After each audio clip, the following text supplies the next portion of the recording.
তোমরা যারা নামাজ আদায় করো না, নামাজ কঠিন কিছু তো নয়। আমি তোমাকে কি নামাজের একটা নমুনা বলবো? দেখো নামাজ কি জিনিস।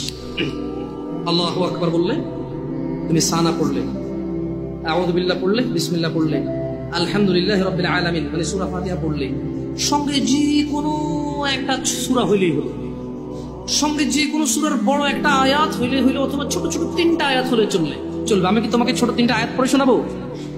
আউযু বিল্লাহি মিনাশ শাইতানির রাজীম, ওয়াল মুরসালাতি উরফা ফাল আসিফাতি আসফা। 2 আয়াত হয়ে গেছে। আল্লাহু আকবার। এরকম ছোট 3টা আয়াত পড়লেই হলো। কুল হুয়াল্লাহু আহাদ আল্লাহুস সামাদ লাম ইয়ালিদ ওয়া লাম ইউলাদ ওয়া লাম ইয়াকুল লাহু কুফুয়ান আহাদ। তো জামশেদ ভাই, নামাজ সহজ কিভাবে?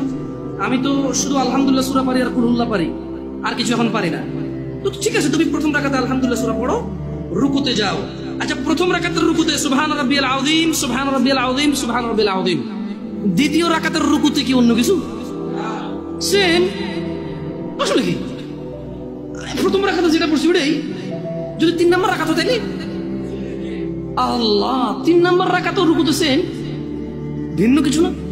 তো খুব কঠিন কিছু মনে হচ্ছে না, ঠিক না? একটা মুখস্থ করতে পারলেই হলো। আচ্ছা, চতুর্থ রাকাতের রুকুতে কি করবো? সেম। আরে না, এখানে অনেকে